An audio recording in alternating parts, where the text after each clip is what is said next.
Today, we're going to uncover the darkest part of Outlast 2. I feel like the truly horrifying lore behind this game went over people's heads, including mine while traversing this game's story. So I'm going to explain the entire story of Outlast 2 in its entirety, and I hope you all enjoy it. Let's begin. Solomon Noth was born in either 1933 or 1937, as there is contradicting sources surrounding his age. In 1966, he worked as a shoe salesman in Albuquerque, New Mexico. During this time, Noth struggled with financial problems and was about to lose his property due to large debts that he could not afford to pay off. In desperation, Sullivan turned to a late-night evangelical radio station for solace, but found no comfort in the voice preaching against the evils of extramarital fornication. As he listened through the preacher's speech, he started hearing something underneath the static. To what he proclaimed to be the voice of God. The voice of God expressed to Sullivan his dissatisfaction with the world and its churches, stating that he needed a brave new prophet. The man walked out into the night and saw in the dark sky a vision like that of the prophet Ezekiel, a terrible, many-faced angelic creature crowned in fire, surrounded by wheels within wheels. The vision bore a prophecy of Sullivan, who would lead a chosen few to paradise and save them from the eternal damnation before the end of days arrives. Filled with purpose, Sullivan abandoned all of his earthly possessions and started preaching in the streets of Albuquerque. His passion inspired people who were lost in the world, and they flocked to him for guidance. Over the passing years, he had dozens of followers. All of them had donated their possessions to the nascent church dubbed Testament of the New Ezekiel. They lived communally on a luxury ranch owned by a wealthy woman named Lydia Deegan. Solomon continued to receive messages from God, which he faithfully recorded in a book of verse he called The Gospel of Noth. Sullivan often encouraged all the women of the flock to breed frequently, even donating his own seed to the cause and personally delivering each baby. The home births gave the New Mexico police the legal authority to crack down on the cult. With a warrant for health and safety violations, police raided Deegan's ranch and arrested a dozen cult members. Noth barely escaped with a handful of followers. All their assets were seized, and the church was in serious danger of falling apart. Following the guidance of Moses and Abraham, Sullivan climbed a mountain alone to communicate with God. He waited on the mountaintop, naked in the wilderness, until God's voice commanded that he sacrifice an eye in exchange for true vision. Noth unsheathed his knife and slit his left eyeball open. With this act, the veil of reality fell away, and Noth saw the absolute certainty, the destiny of his church. He foresaw a town deep in the wilderness and hidden from civilization. That would be the gateway of the true temple of the Testament of the New Ezekiel. He would call this town Temple Gate and take his followers there to prepare for the end of times. Noth warned his flock that the road would be long and the horrors many, and they would all be forced to make difficult sacrifices and impossible choices in hope for salvation and paradise everlasting. It was the winter of 1969 when Sullivan Noth and nearly 100 followers caravanned out into the desert and left their wicked world behind. In 1971, Noth and his followers arrived at the place that would later become Temple Gate. The town was established in a remote area of the Tapasupai Indian Reservation, where the cultists forcefully displaced the indigenous Pueblos, Hicanica, Mescalero, and Navajo peoples living in the area Noth sought to occupy. In the New Gospels, Noth is shown to be hesitant about certain things. The voice that gives him the Gospels tells him that the Antichrist will be born from his own flock. After a while, Noth is encouraged to kill the children to preserve Temple's Gate's paradise. Similarly, Noth may have been taking vows of celibacy or at least not marrying. He gets attracted to many women and gets confused on how to handle this attraction. The voice commands him that he could sleep with the women of his flock. In fact, the Gospels show that the Testament of the New Ezekiel does not prohibit incest. It encourages men to fornicate with their daughters as long as their mothers are no longer alive. Due to such practices, Noth also raped and impregnated 15-year-old Anna Lee, Ethan's daughter. Ethan and his family far from prospered in the cult. As Anna's mother had fallen ill and was casted out by the cult, Noth later decreed that the child she was carrying from her was the Antichrist and was to be slid out of Anna's belly and be killed. Before it could be done, Anna wanted to keep the baby away from Noth. Her father helps to escape by spinning stories and leading the cult members in circles. Aided by her uncle Paul, Anna managed to escape the wilderness successfully by hitching a ride with a passing truck driver. She made it to a hospital, unconscious on arrival, and gave birth to a baby boy described as remarkably healthy, considering the state of the mother, by Anna's doctor. She remained unconscious until a visiting Paul Marion comments that the tattoo on her chest is of the countless wheels of Ezekiel. Upon hearing this, Anna woke suddenly and became hysterical, ranting about Noth, taking and killing her baby before having the seizure. Marion ran to get a doctor, but she was killed by Pauline Glick to prevent Markov's involvement in Templegate from going public, having recognized Anna as a victim of Markov by her ramblings. The circumstances of her fate plagued the curiosity of investigative reporters Lynn and Blake Langerman, and ultimately resulted in the beginning of their investigation surrounding her death and the environment where she was found. In the beginning of the game, you wake up yelling Jessica's name as you were dreaming about the old school friend. And then you were greeted by Lynn and Blake Langerman on a helicopter as you play as Blake, the main character, also the cameraman assisting Lynn, reporting on the story of a missing teenager that is only known by Jane Doe, aka Anna Lee. The couple has the helicopter pilot fly them over the area where the girl possibly came from. Although they crash land in the Supai region of Coconino County, region of Arizona, after being hit by a mysterious flash of light. Where Blake wakes up after the crash, he finds the pilot skinned alive and his wife missing. Alright, in order to move forward and tie the rest of the story together, let's talk about the flash of light because it will make the entire game tie together. And it's actually the one thing that isn't really explained throughout the game besides the notes you pick up, like this one. September 17th, 2015. At halfway point between the towers and the subjects, and the signal remains strong. Safe to say any damage the electrical storm caused the relays was minimal. Damn peaceful out here on the lake. I thought the microwaves were supposed to discourage birds, but I've been hearing a few owls that are killing each other or having better sex than I ever got. Buddy is really down bad writing this note crying. Buddy was writing this and punching the air at the same time as he thought about his wife getting smashed by the mailman. Anyways, I'm going to hike a mile or so closer to the site tomorrow and take some more readings. Had a curious anomaly in the signal strength in the last quarter mile. It actually got stronger as I traveled further from the towers and closer to the site. Could be an effect of microwave paradox, but there is a more exciting option. It could be the mysterious feedback loop Dr. Edwin Cameron noticed in his radio telemetry lab. The perceived self-inflicted discomfort and mass capitulation enabling the driven believers into becoming projectors, which would be yet another bet I lose and a dinner I owe to Jenny Rowland. Note when transcribing these, please leave out all mentions of Miss Rowland. My mind may be wandering to lascivious places in all this nature, and whatever those owls are doing to each other isn't helping. Thanks. This note is very important due to the fact it wasn't written by either any of the cultists, heretics, or the Skald. The writer of the document appears to be a researcher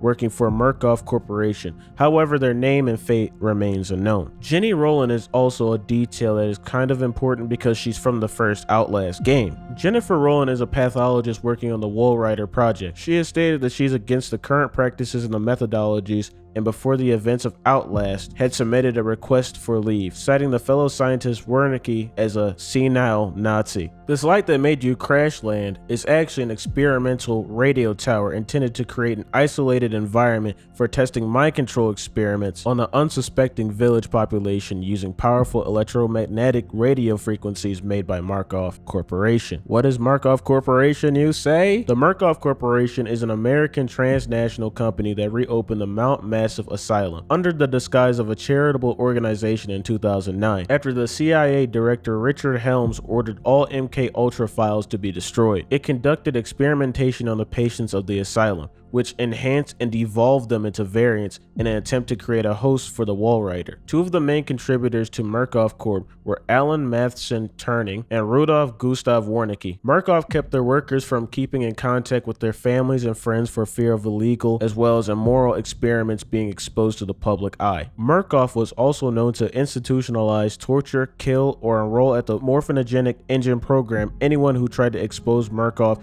and their plans to the public, due to the fact that those who worked at Murkoff could be sent to prison for crimes against humanity if exposed, as well as losing profits from their experiments. Back in the first game, Project Woolrider was the process of exposing patients to the morphinogenic engine therapy to create a suitable host for the nanite swarm. For only a person that has seen enough horror can become the host. The aim was to create the perfect host for the Woolrider, so that it could become a sentient being, as is evidenced by these notes: gods and monsters, and variant post-mortem. It is likely that the variants are the result of this procedure. Billy was capable of controlling the Woolrider thanks to his self-directed lucid dream states. However, because they were only using damaged and unstable minds to experiment on, the situation got out of control. The Woolrider managed to escape, slaughtering most of the facility staff members, which directly led to a massive prison breakout. We don't need to go over the whole first game, I just needed you to hear that the Woolrider escaped the asylum, because he plays a big role in everything that plays out after the game ends. And as they experiment on the villagers below, this flash of light has many symptoms for the men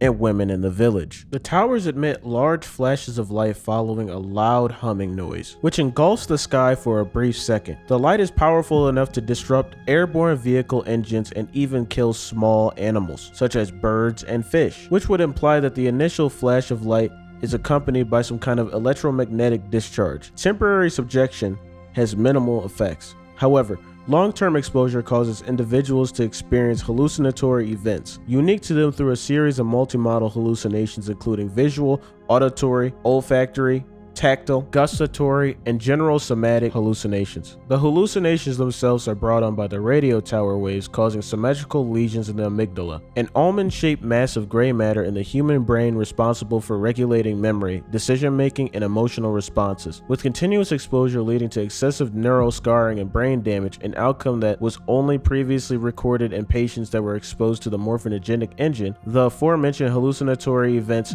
would be grounded in a person's psyche and usually be related to their past experiences and strong desires. Insecure and emotionally troubled people were shown to be easier targets. Victims are as such prone to slow deterioration of their mental health and behavior, making them more susceptible to the variety of consequences, such as manipulation, as evidenced by the areas of cultists who were easily persuaded and sometimes experienced a divine delusion for themselves after these ideas were forced upon them. Women who were exposed to the morphinogenic engine experiments, likely including Templegate's radio towers, have experienced some kind of phantom pregnancy. That's why Murkoff had all the female staff reassigned to a different facility. Now we know what Murkoff is and what the tower is doing to the villagers.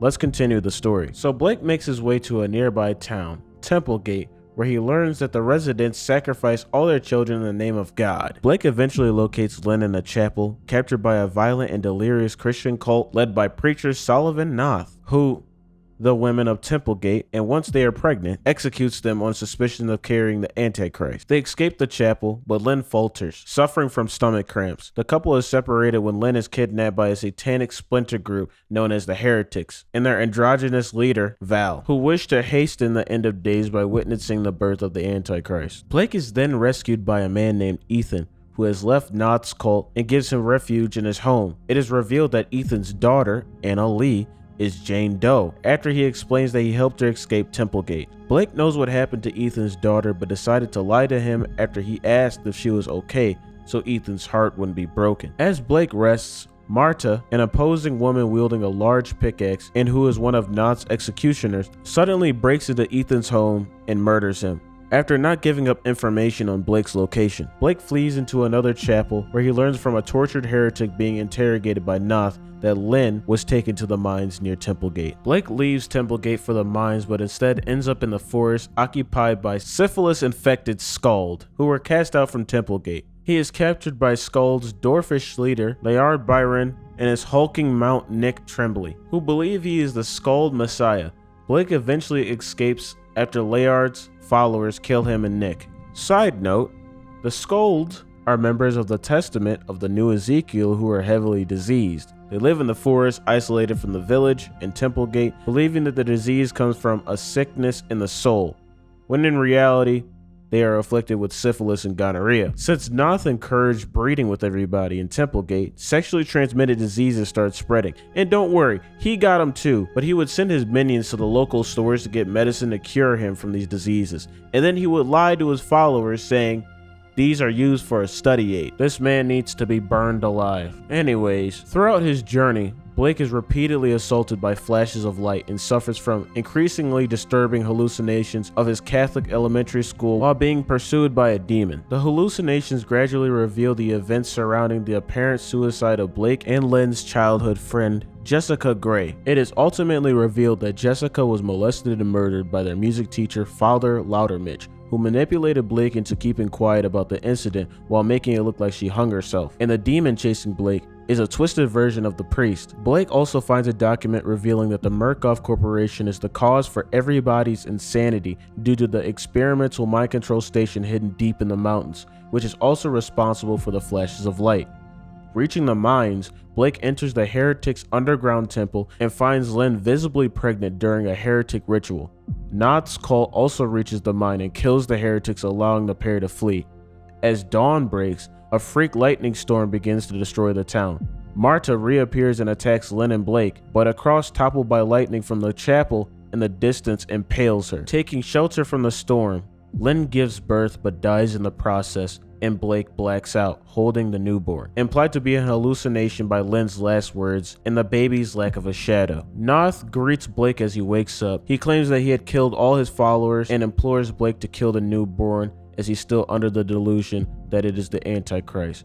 Realizing the military is likely on the way and that he is the only reminder of the cult, Noth slices open his throat, grabs his neck in shock and fear, and collapses forward, dead. Blake leaves the church with the baby and hallucinates the sun expanding and exploding due to his mind being too far messed up from the earlier events that took place. He then hallucinates Jessica praying with him for the final time, and the screen cuts black due to the delusions. If we read the Murkoff accounts, it explains what happens to Blake Langerman in the aftermath of seeing the bright light at the end of the game. We are mainly going to focus on the epilogue to progress the story of Outlast 2 after the game ends. For context purposes, Pauline Glick is one of Murkoff's mitigation officers who work alongside Paul Marlin, known collectively as the Pauls. So, the beginning shows Sullivan Noth poisoning the last of his followers before making his way into the church where Blake Langerman is. It then shows that the radio tower that are a part of the Murkoff facility are being swarmed by ants, who are controlled by the Wool Rider, and the towers are knocked over and cause an explosion, along with a large emission of light. Murkoff workers in hazmat suits are pulling the dead bodies from all over Templegate, and they find Blake Langerman alive, but catatonic, without a baby, proving he hallucinated it. Glick wants him thoroughly psychologically analyzed to figure out what has happened. And that's it. That's what happens to Blake Langerman. He's not dead. He just went crazy and was taken by Murkoff for testing. It's opinion time. With fan not protected by safety and no pants man. Bitch. First off, I wish Murkoff would explain more in the story besides leaving crappy notes alluding to what is going on. And I find it truly insane that what should have been the forefront of the game took an entire backseat, and then you were led down some biblical bullshit, steering you entirely in a wrong direction instead of telling you why everybody's here, what is going on, why is everybody insane. Like, as the player, you just feel like something is happening to you, like near miss lightning bolts are being thrown at you randomly, and your character's like, ah, helicopter crash, ah, school, ah, pedophile priest. It's like, come on, bro. You know what I'm saying? It just felt like a Call of Duty flashbang would casually be thrown different places in the map where I was, and I just stepped in like a room or something and it'd be activated. I did not like that. It wasn't the fact that I didn't even like it. It was just explain what it is in the story. It is beyond me that the person that actually built Templegate is only seen twice in the game. Only seen twice in the game. And he's one of the most important factors in the story. Did they run out of a budget, bitch? You want to know why this game is so underwhelming? It's because they took every stigma of what a Catholic church is in like the media and they made it into a video game. Child diddling, check. R-wording villagers, check. Incest. Yeah, I'm write that one down. Fuck it. Jonestown. Like what? Like, come on. Tell me I'm wrong. Boot up the game and tell me I'm wrong right now. Look at me. Nothing in the theme of the game surprised me. Maybe the jump scares. They actually had solid jump scares in this game. I'm not even gonna lie to you. The graphics overall good. You know, I liked it. I liked it. It was very pleasant to the eyes. You get what I'm saying? Very nice. Just the entire story overall was just not covered properly, and it left a person that didn't do the research and just played the game casually. It just left the player looking at the screen like,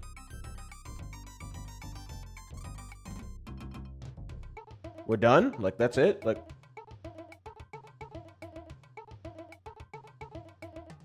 that's just what I felt about it. I felt like it was severely underwhelming, to be honest. Because the first game, I played the first game and the DLC, great. I would recommend that game 1000%.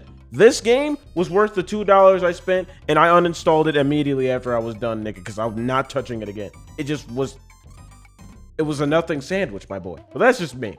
What do you guys think about it in the comment section? Shout out my editor, Urban Z. Every single Friday we stream for research purposes. It's a stream dedicated to the games we do reviews on. If you guys ever want to tune into those, every Friday, baby.